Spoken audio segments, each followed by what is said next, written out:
Assalomu alaykum hammaga, Shirin Dunyo kanaliga xush kelibsiz. Bugun sizlar bilan ko'pchiligimiz yaxshi ko'radigan o'zbek milliy taomlarimizdan biri qozon kabobni tayyorlaymiz. Kanalimizda qozon kabobni har xil variantda tayyorlangan video retseptlari bor. Ko'rib, o'zingiz xohlaganingizdan tayyorlashingiz mumkin. Video ostida har bitta videoni ko'rilish linkini qoldiraman, ya'ni ko'k yozuv bilan belgilab qo'yilgan bo'ladi. Endi ishimizni boshlaymiz. Oldindan tozalab yuvilgan kartoshka va go'sht, qo'y go'shtidan ishlatamiz. Qo'y go'shtini iloji boricha biroz yog'liroq va qovurg'ali joydan ishlatishimiz kerak. Shunda taomimiz juda ham shirin va mazali chiqadi. Men ishlatganim albatta qovurg'ali joy emas. Biz Shvetsiyada yashaganimiz uchun O'zbekistondagidek qo'y go'shtini mazali har qanaqa joydan, ya'ni yog'li joylardan topish qiyin, doim uchramaydi va mana shu turidan ishlatdim. Albatta mahsulotlarimizni ham oila a'zolarimizni soniga qarab kamaytirib yoki ko'paytirib o'zimiz xohlagancha miqdorda tayyorlashimiz mumkin. Men 1,5 kilogramm kartoshka va 1,5 kilogramm qo'y go'shtidan ishlatdim. Go'shtni yaxshilab tuzlab olamiz. Tuzini juda ham ko'p sepib yubormasdan, ozginadan sepib tuzlab olamiz. Chunki pishirish jarayonida yana tuz qo'shiladi. Mana go'shtni tuzlab tayyorlab bo'ldik.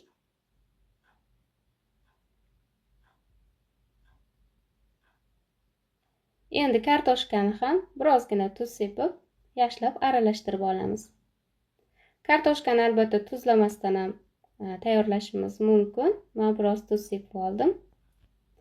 Kartoshkalarni ham o'rtacha kattalikdagisidan foydalansak, taomimiz juda ham chiroyli chiqadi. Ya'ni katta yoki juda kichkina emas, o'rtacha kattalikda. Mana tayyorlab bo'ldik ikkalasini. Endi kattaroq, chuqurroq qozonimizni yaxshilab qizitib olamiz va o'simlik yog'idan biroz ko'proq miqdorda qo'yamiz. Yog'imizni baland olovda yaxshilab qizitib olishimiz kerak. Yog'ni ustidan oppoq tutunlari chiqishni boshlaganidan keyin kartoshkalarni solamiz. Shunda kartoshkalar juda ham chiroyli bo'lib qizarib chiqadi. Kartoshkani hammasini yog'ga birdaniga solib qovurib olamiz. Mana o'zi baland olovda tushgani uchun tagidagi kartoshkalar o'zi birdaniga qizarishni boshlaydi. Birozgina aralashtirib olamiz va qizargunigacha shu holatida qoldirib pishiramiz. Ko'p aralashtirib kartoshkalarni ezib tashlash kerak emas. Faqat orada 1-2 marotaba aralashtiramiz. Tepa qismidagi yog'ga tushmagan kartoshkalari ham yaxshilab qizarishi uchun. Chiroyli bo'lib mana tilla rangga kirib qizarib chiqdi. Kartoshkalarimizni faqat ustki qismi pishib chiqdi. Endi qizarganidan keyin hamma kartoshkalarni alohida idishda olamiz.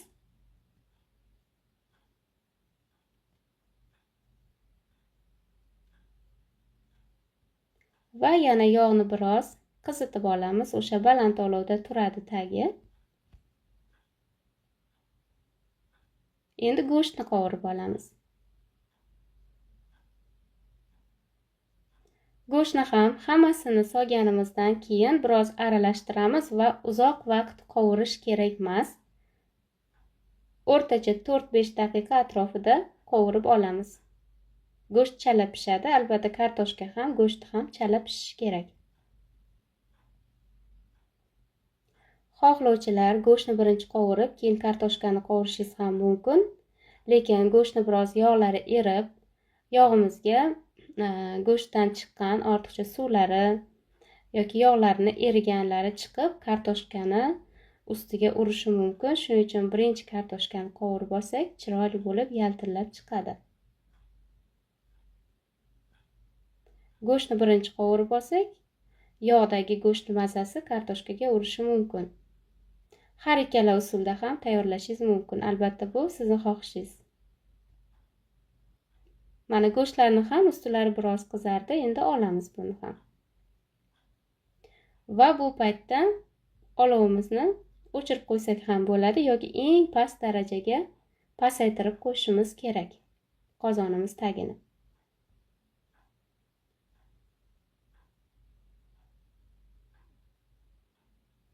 Go'shtni hammasini oldik mana.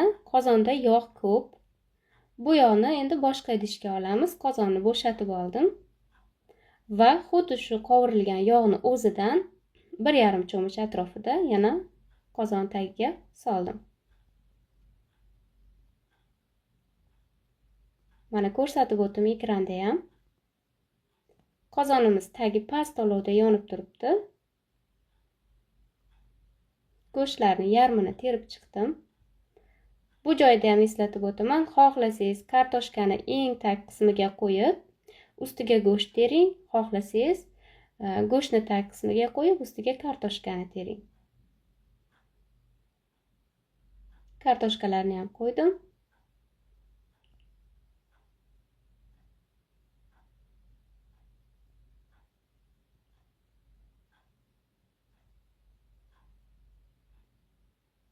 Kartoshkasini hammasini qo'yib bo'lganimizdan keyin go'shtni qolgan yarmini ham ustidan terib chiqdim.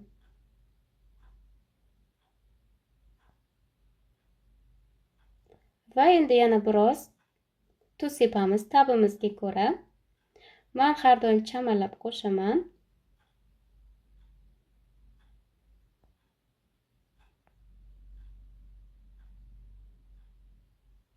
Zira sepamiz. Ko'rsatib o'tganim zirani maydalangani. Tabga ko'ra albatta zirani ham qo'shamiz. Va yana birozgina kashnich urug'ini maydalanganidan sepdim.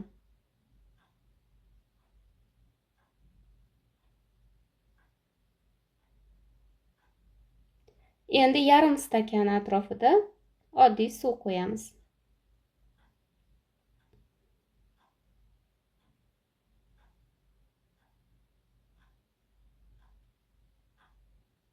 Va endi qozonimiz qopqog'ini yopib, taxminan 40-50 daqiqa davomida past olovda dimlab pishirishga qoldiramiz. Mana taomimiz tayyor bo'ldi. Juda ham yumshoq, mazali bo'lib pishib chiqdi. Tuzlari, ziravorlari hammasi normal.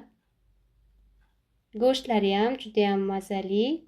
Kartoshkalari ayniqsa og'izda eriydigan bo'lib, yumshoqqina bo'lib pishadi. Yana bitta narsani eslatib o'taman. Xohlovchilar taomimiz pishishiga 10 yoki 15 daqiqa qolgan paytda 2-3 bo'lak sarimsoq bo'lakchalari, ya'ni chesnokni maydalab qo'shib, yana qopqog'ini yopib, past olovda dimlab qo'yishsa, juda ham mazali chiqadi.